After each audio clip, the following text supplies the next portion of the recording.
The darkest of conspiracy theories is that this was planned. They knew this is going to be a financial windfall. It is the greatest transfer of wealth in the history of the United States by far, from the working class to the elite. It's like $3+ trillion or something crazy like that. Yep. We've already established that it was created in a lab. We already established that USAID funded it. We already established that Fauci et al. Lied about gain-of-function research, what they were doing. The worst theory possible is that this was released on purpose. Yeah, that would be the worst case scenario. Yeah. Have you ever danced that one around your head? Because that's where we know they're willing to do horrible, evil shit. But, like, is there a ceiling on that?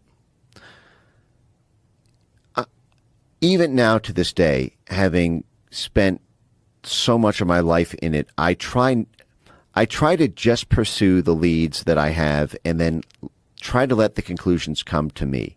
Certainly the fact that they funded the capacity to do this, they worked directly with all the networks that were both doing it and censoring it, puts you pretty much as, you know, they created it and they covered up at least the leak. In terms of the intentionality for doing it, that is a really dark scenario. You know, there are a lot of things in American history that have that same, you know, Miha-Liha distinction. You know, did they make it happen, or did they let it happen? Did they let it happen, or did they make it happen? And both of them are major scandals that completely change the legitimacy and credibility of policy changes in response to the crisis, for example. Like, you know, take something like Pearl Harbor, right? It's been declassified now. The McCollum memo, the 8 action plan. Are you familiar with this? Yes. Yeah. You know, and this was, you know, written before the bombing, and it was 8 ways to get Japan to attack us, because, you know, we don't have diplomatic cover to declare war on them. But if we get them to attack us, and we can then spiral that into a war predicate. I mean, they're the same thing, for example, with the Northwoods memo, with, you know, pretext to war with Cuba, and cooking up all these, you know, hijacking our own planes, sinking our own ships, doing, you know, riots on the streets of Miami, and then saying that it was, you know, the Cuban government behind it.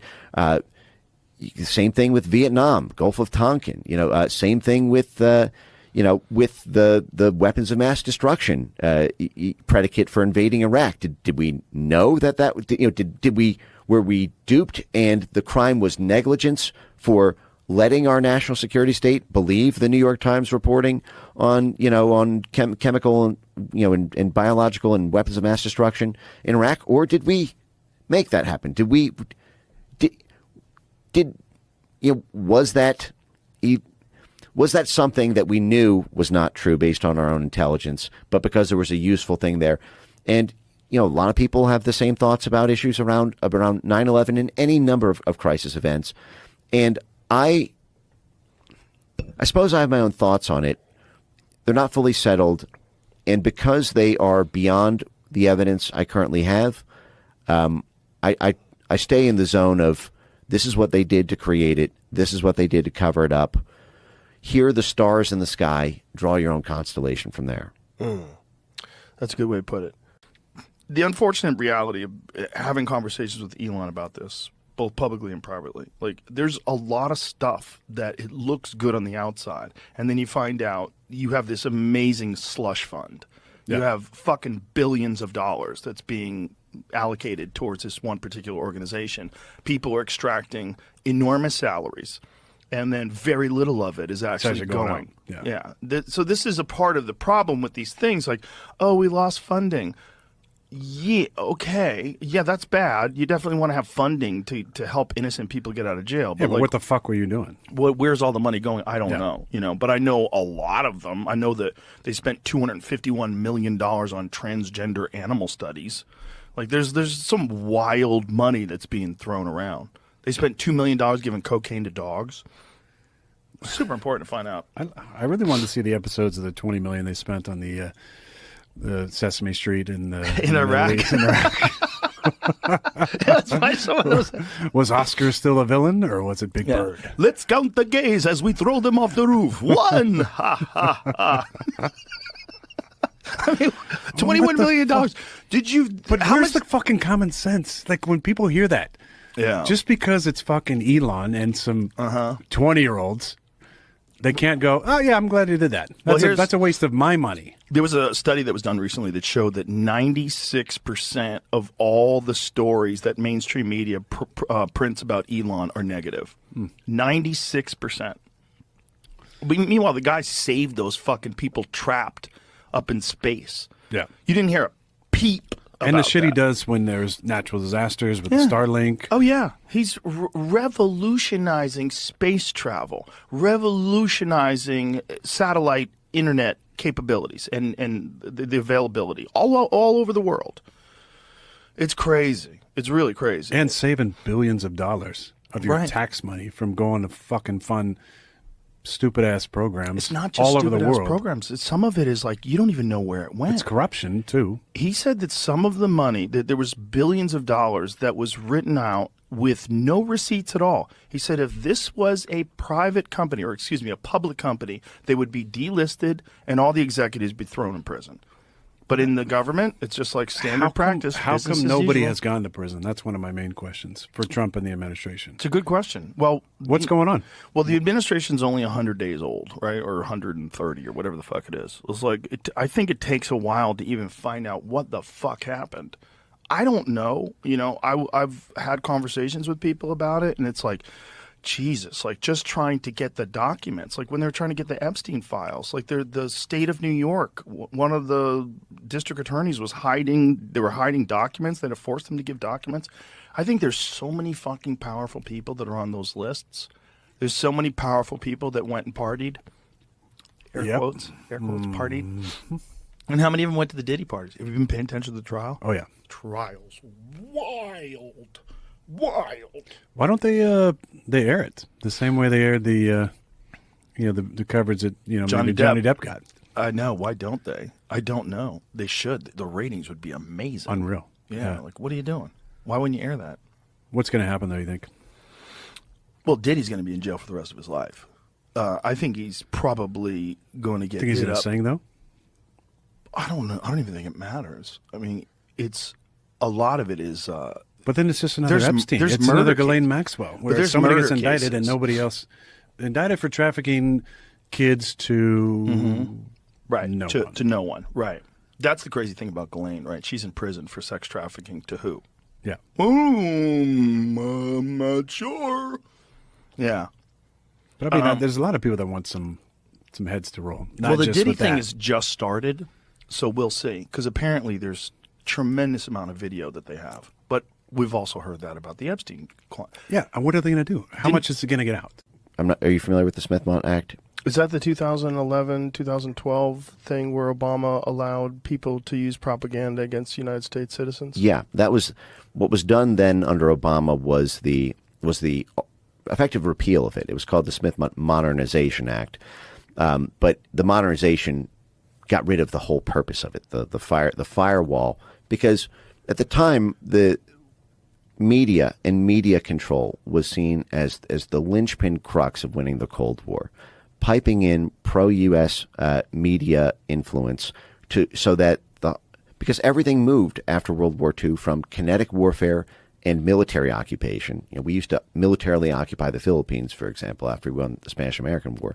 But that was banned under international law, territorial acquisition by military force in 1948. So we had to win elections, and we had to influence the passage of laws in foreign countries by having an apparatus inside those countries that influenced the hearts and minds of people, which influenced who they voted for, which then determined the government.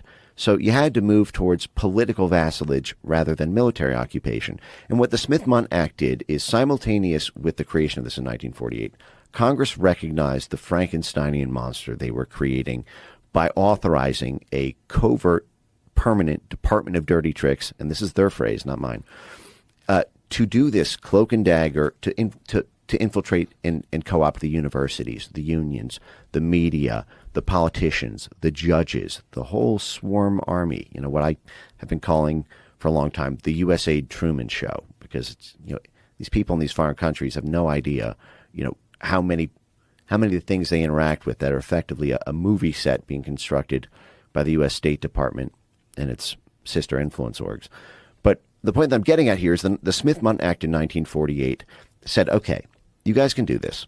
State Department can do this. CIA can do this. USAID, when it came along 13 years later, could do this. But so there was a guy named Frank Wisner who was known as one of the godfather figures of the CIA.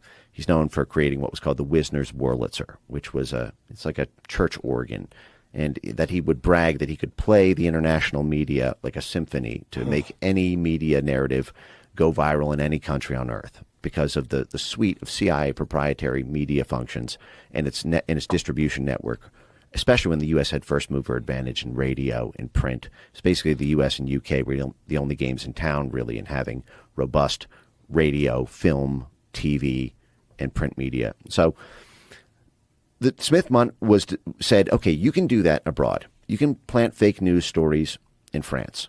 You can, have propaganda blare into Africa or Western Europe or Central Asia, but that can't come home.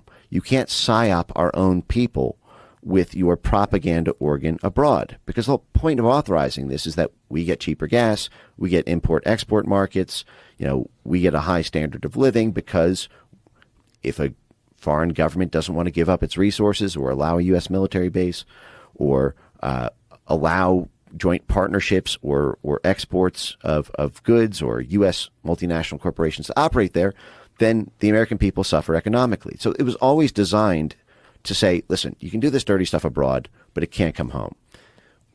We have and even that protection, which lasted for 70 years, and we only lost it a decade ago.